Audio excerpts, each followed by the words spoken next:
حضرت محمد بن سیرین اور حضرت حسن بصری رضی اللہ تعالیٰ عنہ، ان دونوں کا ایک زمانہ ہے اور یہ دونوں تابعی ہیں۔ ان میں سے ایک کا وصال ہوا، انتقال ہوا، حضرت محمد بن سیرین کا وصال ہوا یا حضرت حسن بصری کا وصال ہوا، تو دوسرے تابعی جو ہیں ان کے جنازے کے لیے نہیں گئے۔ تو کسی نے ان کو پوچھا کہ آپ جنازے میں شامل نہیں ہوئے، تو انہوں نے کہا کہ میری نیت کا استحضار نہیں تھا۔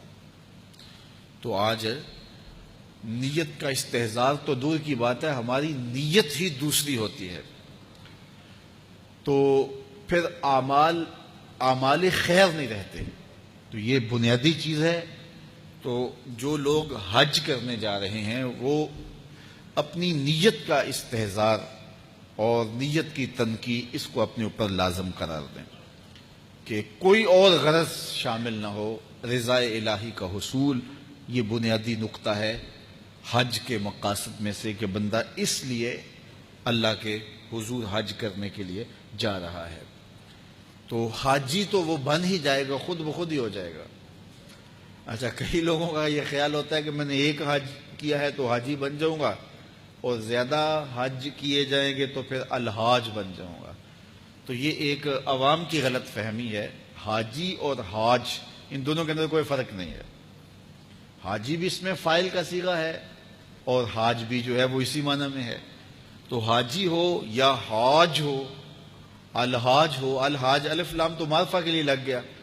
تو اس سے یہ جو لوگوں کے اندر غلط فہمی ہے کہ حاجی ایک حج کرنے والے کو کہتے ہیں اور الحاج کئی جس نے حج کیے ہو، جیسے فلاں تو الحاج ہے یعنی اس نے بہت سارے حج کیے ہیں۔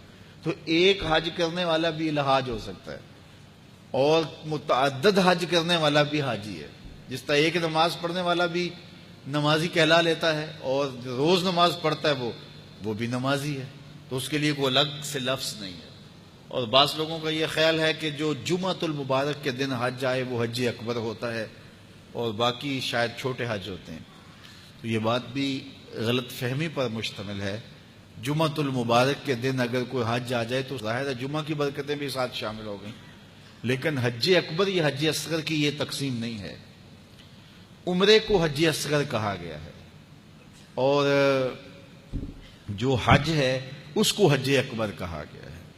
تو ہر حج یہ حج اکبر ہی ہے اور حج اصغر العمرہ وہ عمرہ ہے۔ تو یہ دو غلط فہمیاں ہم دور کر لیں کہ ایک تو حاجی اور حاج میں کوئی فرق نہیں ہے، حاجی بھی اس میں فاعل کا صیغہ ہے اور حاج بھی اسی معنی میں ہے۔ تو اگر کسی کو یہ شوق ہو کہ میں نے زیادہ حج کیے تو میں الحاج کہلا لوں گا، تو وہ جناب ایک سے بھی لکھ سکتا ہے۔ اس کو اگر اس لیے جانا ہے تو اتنے پیسے خرچ کرنے کی ضرورت نہیں ہے، وہ ایک حج سے بھی جو ہے وہ الحاج لکھ سکتا ہے۔ تو یہ مقصد نہیں ہے کہ میں حاجی کہلاؤں یا الحاج کہلاؤں۔ اگر یہ مقصد ہو گیا تو پھر یہ ساری کی ہوئی محنت ضائع چلے گی۔ مقصد رضائے الہی کا حصول ہے۔ اللہ تعالیٰ جل شانہ یہ نصیب کرے، اور یہ حج کے بنیادی مقاصد میں سے ایک مقصد ہے کہ اللہ کی رضا کو حاصل کیا جائے۔